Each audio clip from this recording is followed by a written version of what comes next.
was just thinking about people fighting with their family members over like ideas of Thanksgiving, and thinking about when I'm reading this, and a lot of what you're writing about is kind of trying to counter many narratives that have been written about the Chumash over the years, especially some that are coming in from the religious side. And Mhm. I was like, oh, what a great way we can composite this to be the greatest conversation you can have at the Thanksgiving dinner table when most people are. There's going to be some tension in Yeah, 2020. yeah. I mean, and there's tension here in California. The history of the missions has been contentious for a bit. The canonization of Father Junipero Serra years ago by the Catholic Church. He was the Franciscan in charge of the the California mission system, and so that was some years ago. Was that 2015 or 2014? I Mhm. can't remember. My recall as a Californian, my recall is always going to have some issues, if you know what I mean. But so I mean, I can. It's really interesting. I can break this down a few different ways. But the missions, as a Californian, they very easily just fall into the backdrop of being a Californian. If you grow up in this state, you have in the fourth grade, we have the mission project where it's going to be usually accompanied by some kind of field trip to a nearby mission, and they're scattered Mhm. all up and down the coast. And the mission project is for fourth graders. It doesn't get into the nitty gritty of colonialism, Spanish settler colonialism, but and everybody remembers the models, the little mission sugar cube models people would make. I remember by the time I graduated high school, kids were already doing their mission projects in Minecraft, which would surprisingly you could actually make some pretty interesting mission projects in Minecraft. I saw one kid who like was able to break it down like comes to a corral of like cows, and he's like, the main material economy of the mission is in cattle production. Like, I'm maybe inflating a little bit, but like, basically, the Spanish mission system begins in the 1780s. This is a late incursion by the Spanish Empire of their Catholic mission system. In the 1780s, when they start the incursion up into California, this is already after more than 200 years of Spanish mission colonization in Central and South America. There's a deep history of that. But so a lot of what we see in the California missions is, we see it rhymes a lot with the mission system and how it spread across Central and South America, but it didn't begin until the 1780s. It was specifically under the auspices of this one order, the Franciscans, right, Mhm. by Serra. And there's a lot of interesting history that goes with this, and how and why that happened. But it's just good to contextualize. The missions are a latecomer into the Spanish colonial mission project.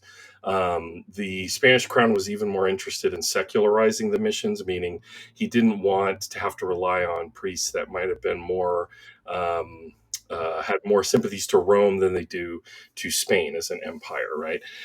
So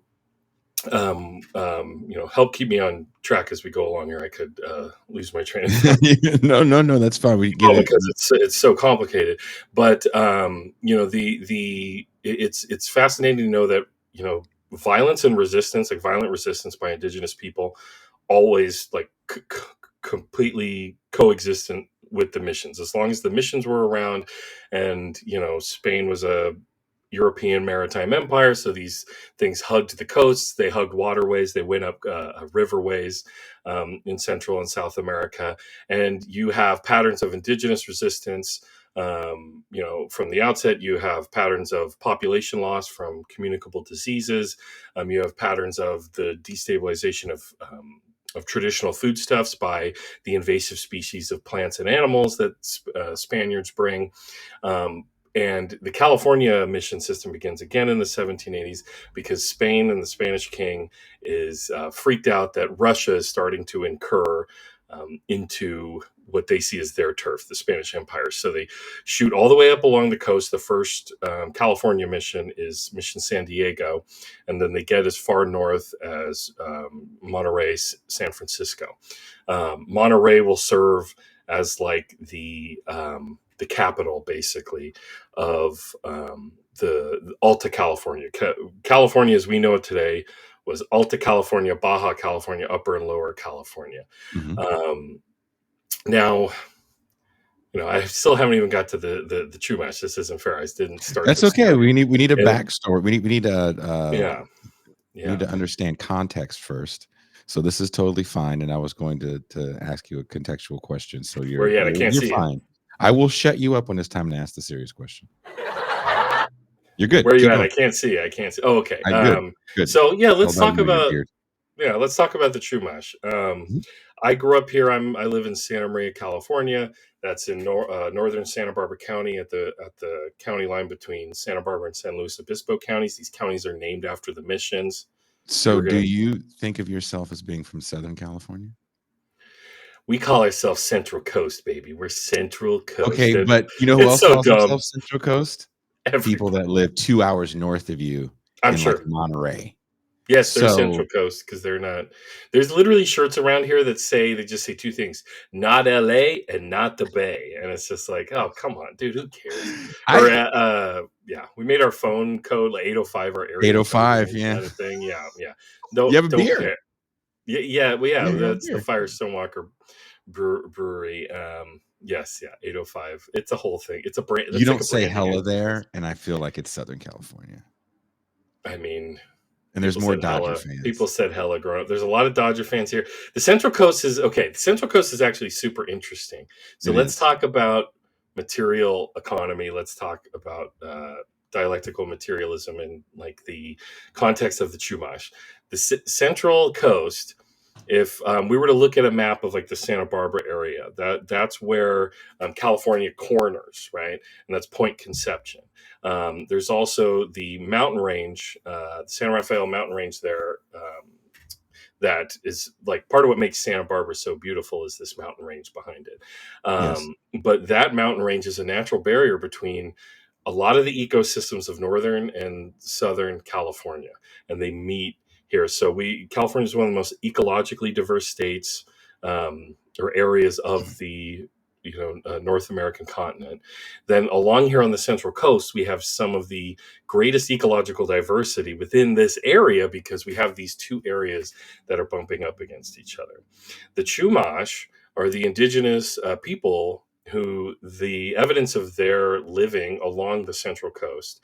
And if you don't know, Santa Barbara, if you're in LA and you're heading north on the 101, you're going to pass. You're going to go through down the grade after Thousand Oaks, and you're going to be in Oxnard, then Ventura. There's a mission in Ventura, San Buenaventura, and then you hug the coast and go along the coast. You're going to hit Santa Barbara. You're going to pass through that mountain pass at Gaviota, and nearby on either side of the 101 is going to be San Ynez. There's a mission San Ynez, and then mission La Purísima, and that's Lompoc area. So again, I'm trying to still talk about the Chumash, but it's good to know the Central Coast area. I'm in Santa Maria, that's North County. About a half hour north of me is Mission San Luis Obispo, where that mission is. The Chumash, but pre-contact, we're talking about thousands and tens of thousands of people who maintained linguistic, cultural, and trade ties across thousands of miles of coastline from Ventura all the way up through San Luis Obispo. They they thrived in the Santa Barbara Channel and on the Channel Islands. I don't know, Jason, if you can bring up any pictures of like Santa Barbara and the Channel Islands, but this is a beautiful part of California. It's called California's Riviera. if you've ever been there, I mean, my parents grew up there in the 80s. They got priced out, or my parents grew up there in the 60s and 70s. They got priced out in the 80s and came up here to North County. Some of the most powerful people live in Santa Barbara, and I mean that like on the planet. Some of those powerful people, the Royals live there, Oprah lives there, Reagan Ranch, Ronald Reagan Yeah. lived in Santa Barbara. It's the home of movie stars and heads of state. And the Chumash were able to live in this channel for thousands of years. Some of the earliest human remains go back in North America before the Clovis discovery. They were on the Channel Islands 16,000 years ago. There's evidence of human activity on the Channel Islands. So, the first contact is in the 1500s along California with the Spaniards. But again, they don't really start their serious incursion until the 1780s. So think of how many thousands of years the Chumash lived along the coast here, and I can tell you, they lived along the coast. They lived inland. They they maintained linguistic ties and trade ties across. Here's my young lady is here to join me. This is Estrella, a little star. She's the star of the show. But so the Chumash built plank canoes. These big, they're called tamolas. These very large plank canoes. There was asphalt that would bubble out of the rocks there, and they'd line their canoes with the asphalt to use it as lining. They did it in their basket weaving. So they maintained like 10 villages of like 200 each, or 20 villages, I believe, on Santa Cruz Island, which is the largest of the Channel Islands. And they I mean, it's incredible. They lived out of the ocean. They had a maritime culture. They had shell bead currency. You can go. They were climbing up into the mountains above Santa Barbara, painting these beautiful paintings. You can go look at on the rocks.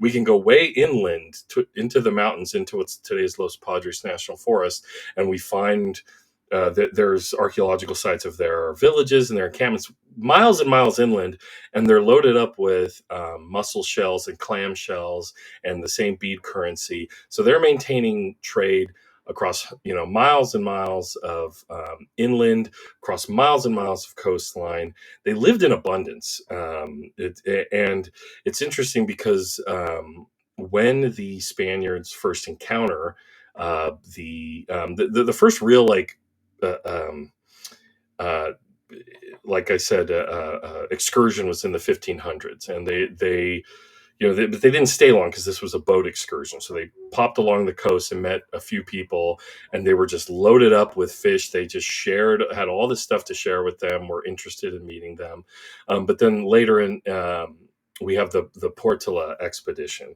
and we have the accounts of a Father Crespi, I believe is his name. And you've been along the coast, Jason. Driving the 101 right around Santa Barbara. There's also the town Carpinteria. For Carpinteria, that's where my dad grew up. They call it Carpinteria because the Spaniards came along, and there were Chumash out there building their carpenters building their canoes.